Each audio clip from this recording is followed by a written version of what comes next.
There's an unspoken trust between filmmakers and the audience. No matter how explosive, bloody, or chaotic the story becomes, we know it's staged. The gun isn't loaded. The fall is cushioned. The fear is pretend. But what happens when it's not? Every so often, an action film pushes past illusion and crashes headlong into something frighteningly real. A stunt goes awry. A scene is filmed without warning the public. A scream isn't scripted. And for a moment, you stop watching a movie and start witnessing something that perhaps no one should have captured at all. Some of these films were never meant to look so real. Others pursued authenticity to dangerous extremes.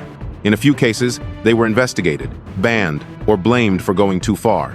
Audiences couldn't tell where the acting ended and the danger began.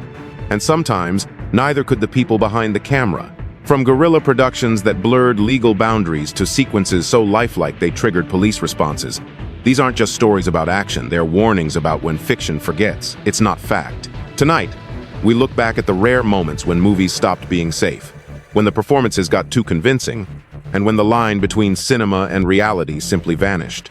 Let's begin with a broadcast that left military officials answering questions they never expected. Fakt 1 Siege, 1983. Low-budget thrillers don't usually cause national confusion. But Siege, a gritty Canadian vigilante film, pulled off an unintentional magic trick. It was mistaken for the real thing twice. Set during a fictional police strike, the film follows a group of citizens defending themselves against a violent militia. The style is unfiltered natural light, handheld cameras, and untrained actors delivering raw, nervous energy. That realism had consequences. Not long after its TV debut, a news station mistakenly aired a clip from the film during a segment on gang activity. Viewers didn't question it because the footage didn't look cinematic. It looked like a grainy camcorder recording from an actual crime scene. Days later, a regional newspaper published a still from the film on its crime page. It took days before editors realized the photo was from Siege, not a police file. Part of the issue? The film was shot without permits in real apartment complexes. Some tenants were never notified. Their confused reactions in background shots weren't acted, they were genuine. In the rush to tell stories that felt authentic, Siege accidentally became one. And in doing so, it forced a city to confront a strange possibility, that sometimes the scariest movies are the ones we can mistake for everyday life. But the next film didn't rely on mistaken identity. It forced viewers to question whether they were watching a movie or someone's cry for help. Fact 2. The Park is Mine, 1986. It was a fictional protest, a veteran reclaiming a public space to demand justice. But when The Park is Mine filmed scenes of military occupation in New York Central Park without telling anyone, the line between fiction and public panic shattered instantly. Tommy Lee Jones plays a man who transforms the park into a personal battlefield. But instead of closed sets and controlled environments, the crew shot guerrilla style. Real tanks, real uniforms, real guns, and a city full of civilians with no idea a movie was being filmed. During one intense scene, extras posing as snipers took rooftop positions. Nearby residents, unaware of the production, saw figures with rifles in tactical gear and immediately called the authorities. NYPD units responded. Weapons were drawn. The confusion nearly escalated into tragedy. The city council launched an inquiry. The production claimed it had submitted the necessary paperwork. Officials disagreed. Either way, the damage was done. What ended up in the final cut wasn't just acting, it was panic, miscommunication, and real-world consequences masquerading as drama. In The Park is Mine, the story was about one man's war. But for a few nights, the crew accidentally started one. And the next film didn't just startle audiences, it fooled the media entirely. Fact 3. McBain, 1991. In the world of 90 seconds action cinema, McBain was meant to be loud, pulpy, and over the top. But one thing made it stand apart: its combat scenes didn't look choreographed. They looked real. Set in a fictional South American conflict, the film follows Christopher Walken leading a band of mercenaries into revolution. But as the bullets flew and villages burned, critics and audiences alike started asking the same question: where did this footage come from? The film's battle scenes had an almost documentary feel: shaky, handheld shots, chaotic movements, unpolished audio. Eyewitnesses later claimed that several locations used for filming were near real zones of conflict. Whispers circulated that the filmmakers had captured more than they planned. One particular scene featured locals in uniform, speaking in dialects that weren't scripted. A journalist claimed it mirrored a real incident involving paramilitary raids. Others suggested that the production hired non-actors, possibly even people caught in the real unrest, to appear on screen. Walken, in a later interview, admitted there were days on set when no one was sure who was watching them. "It stopped feeling like a movie," he said. "Started feeling like we were trespassing on something dangerous." Whether or not the rumors are true, McBain left viewers with a strange aftertaste, like they had seen something they weren't supposed to. And the next film turned that feeling into outright fear for both the audience and the police. Fact 4, Deadly Outbreak. 1995. It was supposed to be another forgettable action flick: terrorists, a hero, and lots of gunfire. But one rooftop chase in Deadly Outbreak became unforgettable for all the wrong reasons. The scene involved a stuntman leaping from a walkway onto a moving platform. Everything was rehearsed. The rigging checked, cameras in position. But when action was called, a mechanical failure sent the stunt spiraling out of control. Instead of a graceful landing, the performer smashed into the metal edge, tumbling hard. He fractured ribs, dislocated a joint, and collapsed in real pain. The crew froze, except for the camera. The footage was shocking, real, and, according to the director, too perfect to cut. They kept it. The trailer even featured the moment as a highlight. No one mentioned the injury. For years, audiences debated whether the impact had been a stunt or a mistake caught in the act. It was both. And that moment, an accident transformed into a spectacle, quietly exposed a truth about action cinema. Sometimes, the most believable scenes are the ones no one meant to shoot. But what happens when a film doesn't just simulate violence? It appears to document a war. Fact 5, Stone Cold. 1991.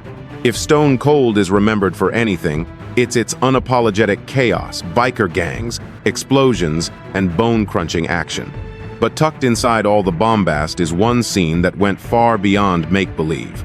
In a brutal interrogation moment, the protagonist is bound, beaten, and pushed to his limits. The camera holds steady, unblinking. There's no dramatic lighting, no rapid cuts, just raw, suffocating tension. Behind the scenes, the tension was just as real. Brian Bosworth, the film's lead, wasn't expecting what came next. The restraints were authentic. The temperature on set was deliberately lowered to create discomfort, and the actor playing the interrogator was instructed to go method without warning Bosworth. During the take, something snapped, literally. Bosworth dislocated his shoulder mid-scene and let out a scream that wasn't in the script. The cameras kept rolling. The director didn't yell, "Cut." That take made it into the final film. Some called it dedication. Others called it reckless. What's certain is that for a few harrowing minutes, Bosworth wasn't acting, he was enduring. And in the next film, a stuntman endured something even worse. A fall so real, it blurred into legend.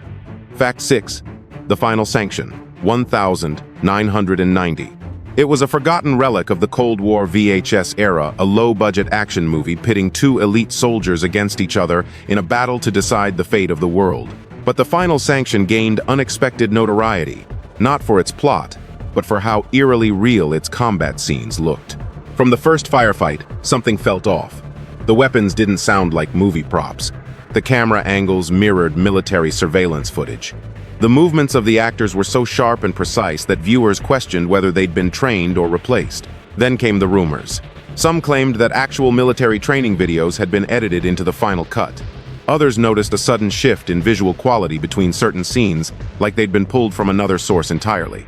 The director denied it. But when a sniper sequence from the film was passed around online as supposed war footage, the line between fiction and fact buckled. It took digital sleuths to trace the clip back to The Final Sanction. But the mystique remained. Even knowing the truth, the film still plays like a covert recording, like something that was never meant to reach public eyes.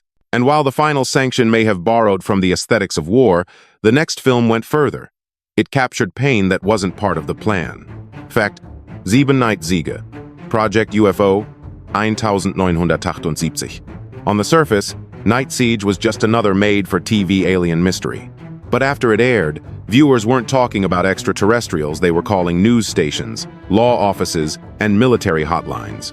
The film dramatized a fictional military encounter with a UFO, but it was executed with such alarming realism that audiences believed they had witnessed something authentic. Military procedures were portrayed with clinical precision. The language used in radio calls felt pulled from classified transcripts. Even the staging of vehicles and personnel echoed real operations. Some viewers were convinced the network had accidentally broadcast confidential material. A few even filed official complaints demanding to know if the footage had been leaked. The Department of Defense had to clarify publicly that no such incident had occurred. What made Night Siege so unnerving wasn't flashy effects or alien designs, it was how mundane and procedural it all felt. There was no dramatic music, no theatrical performances, just cold, methodical action. Like Evidence.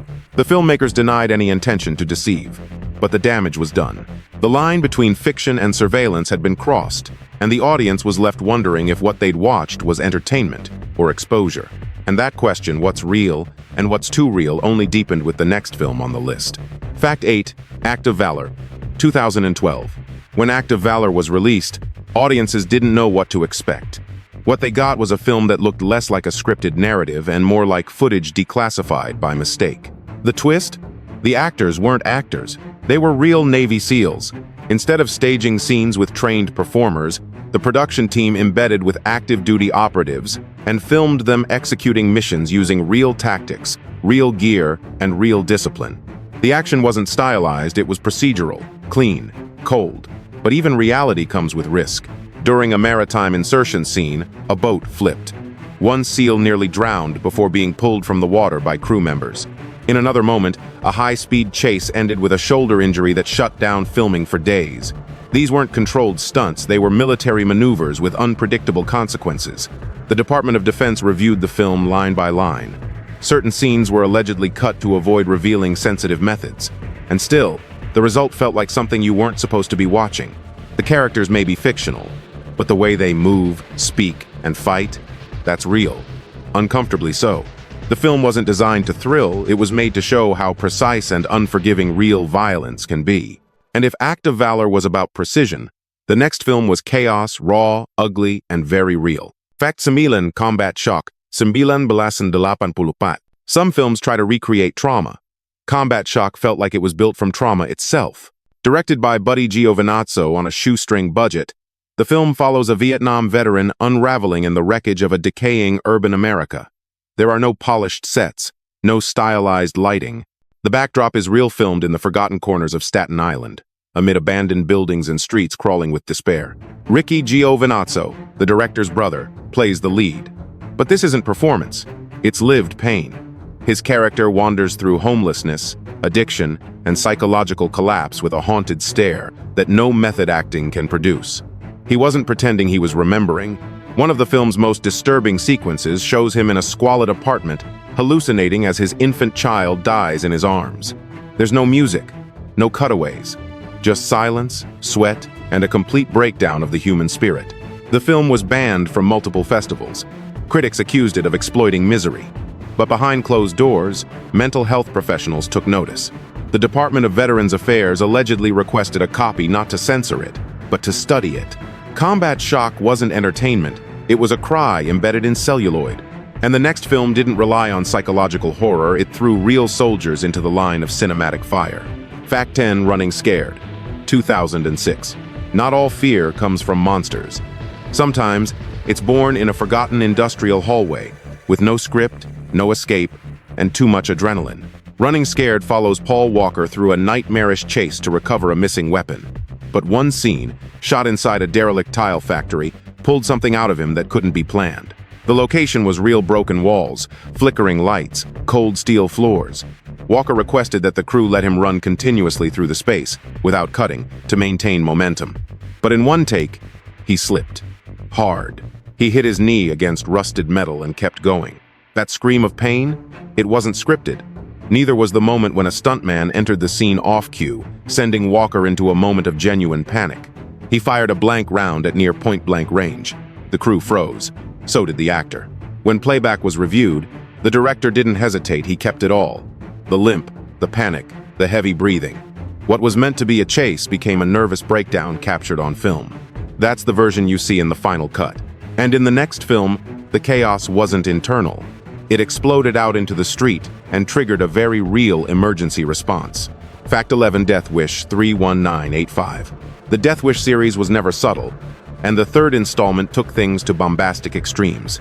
Charles Bronson returns as a vigilante with a personal war to wage. But in one scene, the bullets felt all too real, not just to the audience, but to the people on the street. The infamous shootout from a tenement window, where Bronson unloads a mounted machine gun into chaos below, was filmed on location in London, dressed to look like a decaying New York neighborhood. What wasn't accounted for? The public. The crew didn't shut down surrounding areas completely. Locals weren't warned. So when the weapon fired blanks or not, residents thought a real firefight had broken out.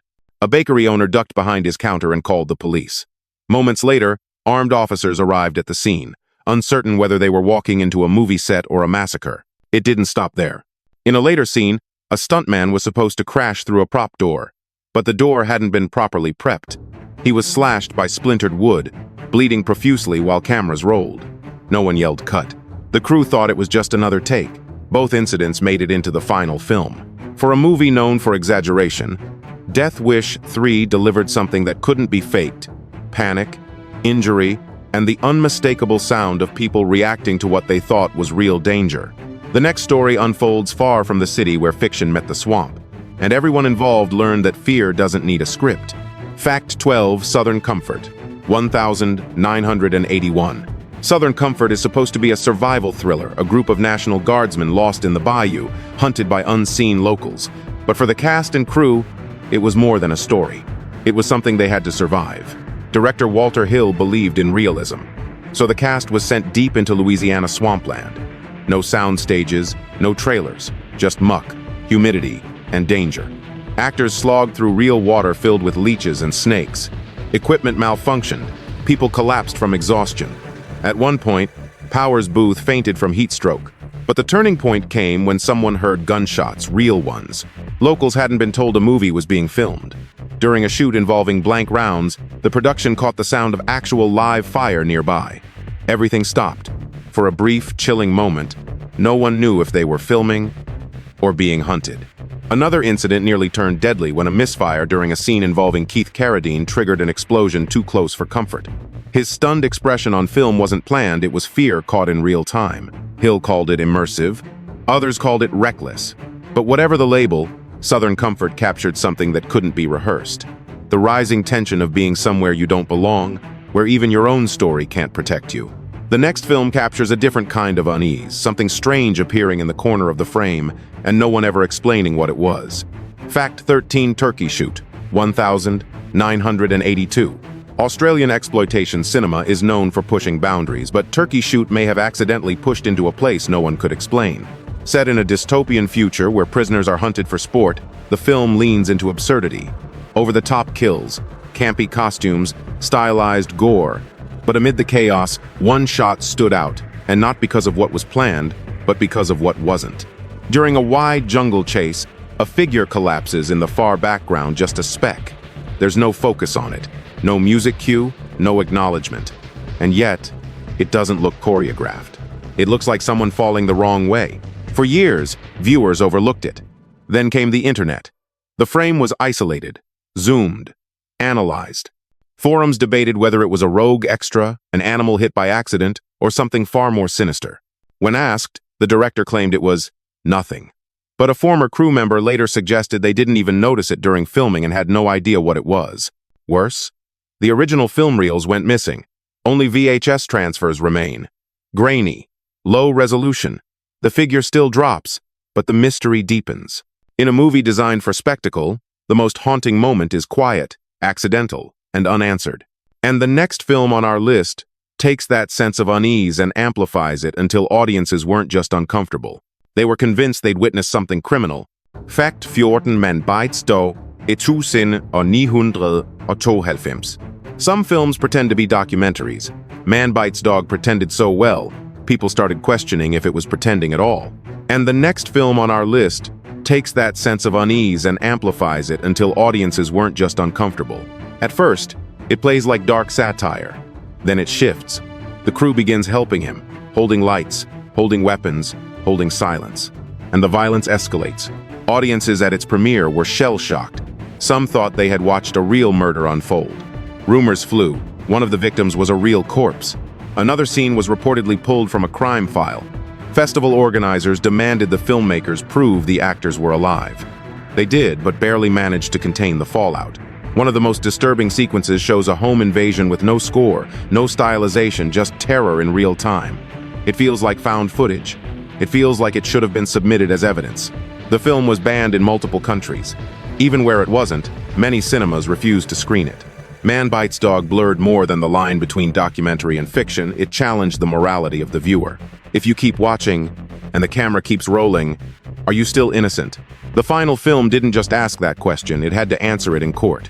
Fact 15, Cannibal Holocaust, 1980. The story was supposed to be about a documentary crew disappearing in the Amazon. What it became was a global scandal and one of the most controversial moments in cinema history. Cannibal Holocaust used the found footage style before it became a genre, but it used it too well. When the film premiered in Italy, audiences weren't just disturbed, they were horrified. The footage felt real, too real. The actors disappeared from public life. The camera never flinched. The violence was relentless. There were no cutaways, no behind-the-scenes promos, just raw imagery of mutilation, execution, and collapse. Within days, the director, Ruggero Deodato, was arrested charged with obscenity and murder. The authorities believed he had filmed actual deaths. That's how convincing the footage was. It took Deodato dragging his cast into court alive to prove it was fiction. But one part wasn't fiction. The animal deaths. Real creatures killed on camera. A turtle, a monkey, a pig, no effects, no edits, just death, used as shock value. The film was banned in over 50 countries. It remains illegal in some regions to this day. Cannibal Holocaust crossed every boundary, visually, ethically, legally, and in doing so, it left a legacy that still haunts the industry. Because when the illusion becomes too perfect, even the law can't tell the difference. Bonus fact: the helicopter scene that vanished, unreleased, 1987. Some stories don't make it into finished films, not because they're boring, but because they get too close to disaster. Some of these films were never meant to look so real. Others pursued authenticity to dangerous extremes. In a few cases, they were investigated, banned, or blamed for going too far. Audiences couldn't tell where the acting ended and the danger began. And sometimes, neither could the people behind the camera. The plan was bold. Fly low, chase a pickup, catch it all in one sweeping shot. The execution? Terrifying.